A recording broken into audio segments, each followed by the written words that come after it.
Y'all know what it is. It's the morning after. For the uninitiated, we go over the game after we sleep on it, get a couple more watches in on key plays, and we break down what we saw out of it. So we're going to dive into this Oklahoma Ole Miss game as it was our third loss in the row. So let's jump into that. Before we do that, welcome to Unfair Sports. I'm your host, Jay. Thank y'all for pulling up to the channel. This video is powered by our partners over at BetUS. Check them out. They're hooking up the gamer. 150% bonus on your first deposit up to $2,000 by using promo code YouTube150. So that game was a tale of two halves. And it was the epitome of what our season has looked like. We're going to jump into it. 11 points, offense and defense. Probably may go more or less. I don't know. But I don't think this is going to be a long video because it's honestly the same old, same old. But I wanted to open up with, first off, a big thank you to you all. Y'all been riding with me for the last, 3.5 years. Showing mad love. We hit 17,000 subs this past weekend. So it's all because of you, the people. And also I noticed that about 60% of my videos are watched by people that aren't subscribed. Go ahead and subscribe, man. Go ahead and show your boys some love. It's free. We don't charge anything for that.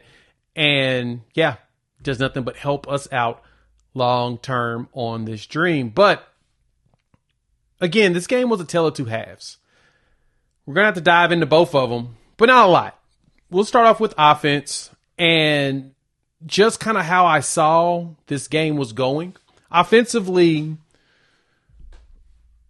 shout out to Joe John Finley and Kevin Johns. Fire Seth Latrell, you throw them into this, and it appeared that they were actually prepared. The entire first half looked prepared. It did. It just looked 100% prepared.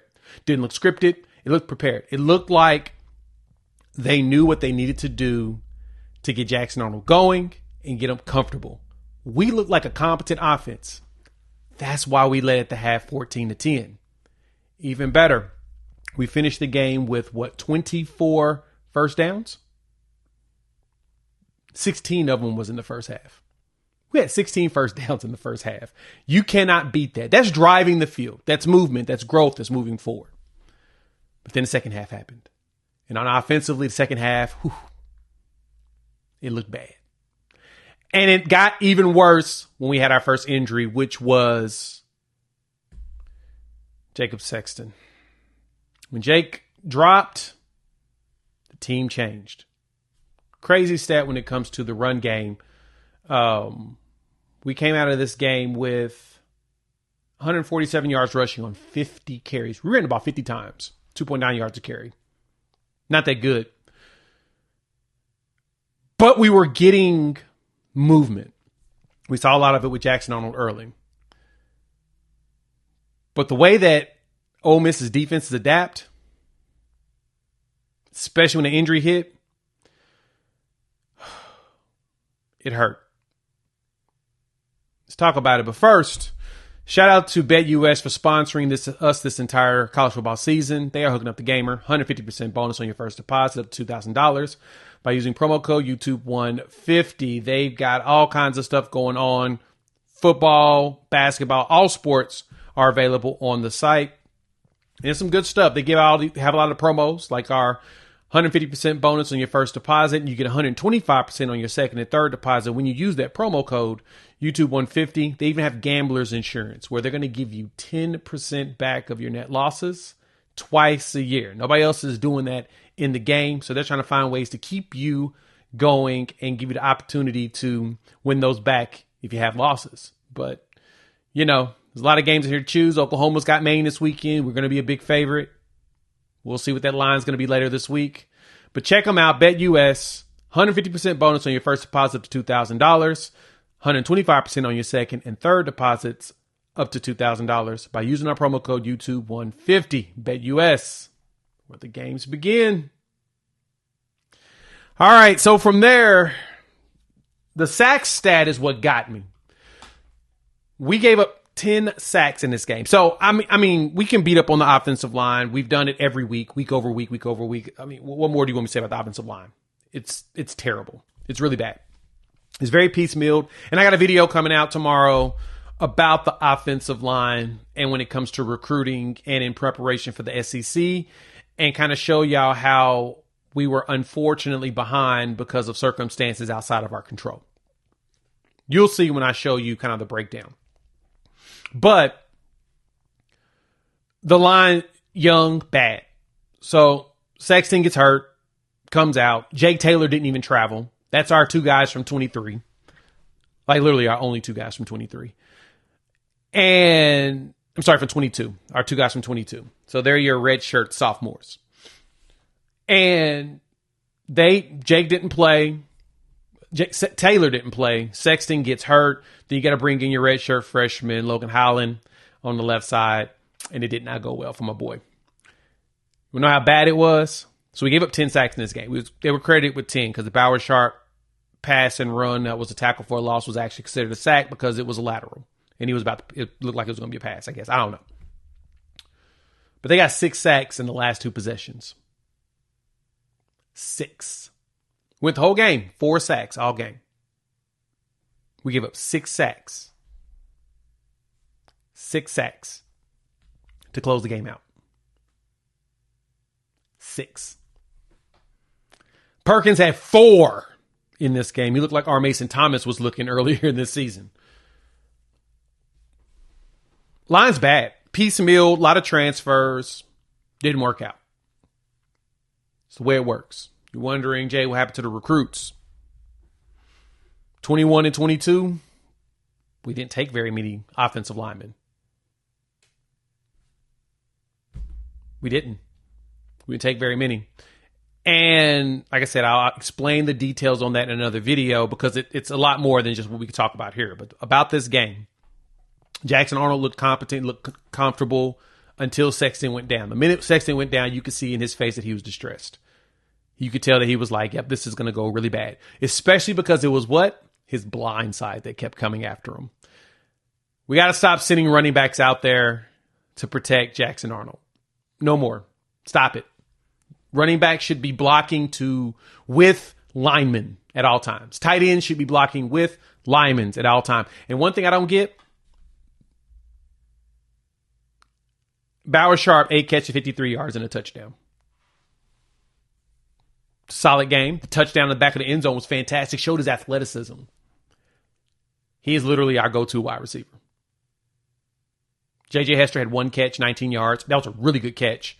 And then Jackson threw one too far ahead of him. He had to extend his arms out, and we know the stone hands hit whenever you have to extend, and it didn't work out. But we only had, and then Jacob Jordan came out 6 catches, 38 yards. Literally only 2 wide receivers that caught passes with those 2. Javonte Barnes, which this is the thing I appreciated.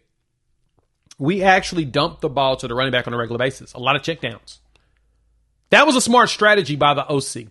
Very smart strategy by the play caller. Get to your running backs and get rid of the ball. Barnes, 5 catches, 57 yards, 11 yards per catch. He was catching and getting yak. That's what you need. Jackson threw for 182 yards. Barnes ran for 67. One day we'll get a 100-yard rusher in a game. One day we'll get 100 yards out of our running back. But overall, the play calling, I was not mad with. Our offensive line is just terrible. And it's all young, and the transfers are not stepping up the way we needed them to. That's what's happening. We have tried to fill up our massive gashing wounds with Band-Aids. And that's not working. You also need to develop guys. And then Bauer Sharp being your top tight end, we need to play Caden Helms. Play Cade McIntyre. I know McIntyre, I think he's injured. He was on like the report a few times this season. Put Helms out there. Just let him go. See if he develops out there on the field. Because we're not getting everything we need. Helms will block. That's the one thing we know he will do. The thing that we've seen Bauer Sharp struggle with. But overall, yeah, that was just bad. Second half was bad. It was terrible. Literally our last 2 possessions where all the sacks came from. The last 2 possessions. If we had this type of play calling early in this season, I think the game would have gone a lot different. And I say that because the best part of the way that Jackson Arnold played in this game is that they moved the line a lot. And then he looked comfortable even like dodging would-be tacklers and sackers, right? He did a good job of eluding the defenders in the pocket. He looked comfortable in the pocket. He would step up, or he'd see a big lane open. He'd burst right through it and run. He had, 24 carries, netted 39 yards because of all the sacks. Longest run for 24. That's the end of the game. But all in all, he did not play terrible. Didn't play great. 22 for 31, 182, 2 touchdowns. Half of what Jackson Dart did. Let me know what y'all think. Hop in the comments. Let me know your thoughts. That's the offense. Like I said, we beaten this dead horse numerous times. Why we need to keep beating on it? Defense-wise, shout out to the defense. First half, they came up. Gave up only 10 points. And first half-wise, Ole Miss was not doing a lot. First drive, supposedly we had communication issues in the headset. That's why you had all those busted plays to start. Okay, hopefully they fixed that. We should be good. We gave up a total of, 82 yards in the first half, in the first quarter. 82 in the first quarter. Second quarter, see, that's Q1, Q2. We gave up 80 yards, so 160 yards roughly in the first half. Ole Miss finished with 380 yards in the game. So 160, basically they did 160 and then 220 yards in the second half. Second half was literally Jackson Dart eating us alive in the third quarter. And this is where I'm going to have to get on to Zach Alley on his defensive schemes, because he kept putting our corners on islands. I know that Trey Harris was not playing. I know that Caden Lee was coming in there with an injury. You got to keep dudes back. You got to keep 2 deep at all times, or at least 1 safety deep. You got to always have at least a cover 1 at minimum, because our corners were getting cooked. Zone-wise, we weren't staying with the receiver. We were too focused on Jackson Dart scrambling. And that's how Des Malone was getting eaten up in the zone. Kanai getting dusted. Feels like the defense is starting to unravel. As the season has progressed, the defense is starting to more and more unravel. And that, to me, is very much bothersome. We shouldn't be falling apart like that defensively. We shouldn't.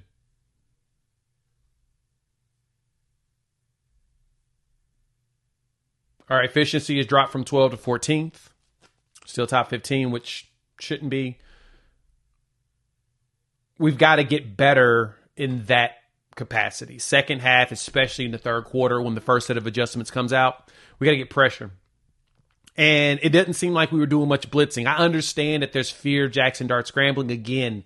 Take a note from, the rival across the Red River who now owns the Golden Hat. Have a spy that finds their hole and fill it at all times. Then they was just dumping it to the tight ends the entire game. Like, the tight ends was beating us a lot. Like, they was cooking us. And that was one of those, defensively, I was very disappointed in what are we doing? Why aren't we stopping these big old tight ends?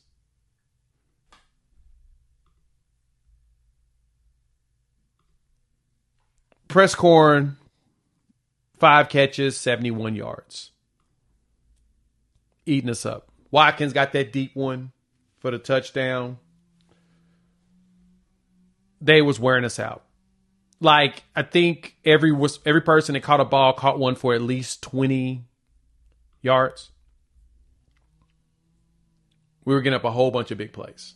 Something we should not have done. 24 for Prescorn. Lee had a 28-yarder. Watkins a 34-yarder. Wright had a 35-yarder. Juice Wells a 34-yarder. Micah Davis a 26-yarder. That's not going to cut it if we're going to survive. Defensively, we've got to do a lot better. Now, we had a little bit of complimentary ball in the first half. So you saw the defense play a lot better in the first half. Even though they were giving us some big plays, they played a lot better in the first half when we weren't giving up the ball instantaneously. It felt like once that injury hit, everybody got deflated. We got to do better about that. that's on BV. We can't fall apart just because we see an injury and we think the world is coming down. The sky's not always falling. But I'm not here for moral victories. I do like the way that we played up until the end, the second half. It was brutal. It was brutal. It was brutal. It was brutal. Offensively, at 86 snaps. We played a lot of snaps. And, man, we were getting abused in this one. Defensively, Eli was out there. He was trying.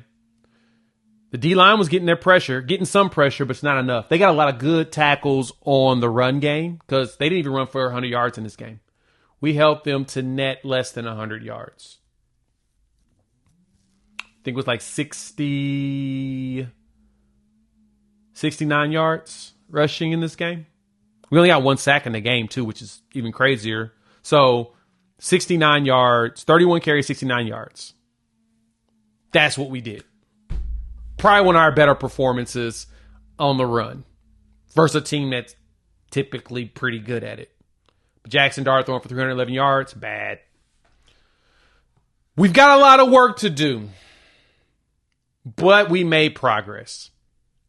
Season's a dud. Just focus on making a bowl game, which we can. We've got 2 winnable games coming up.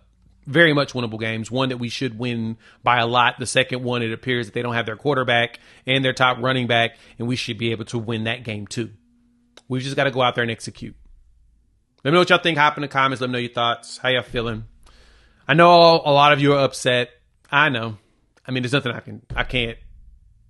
There's silver lining for me, and for those that appreciate a good silver lining,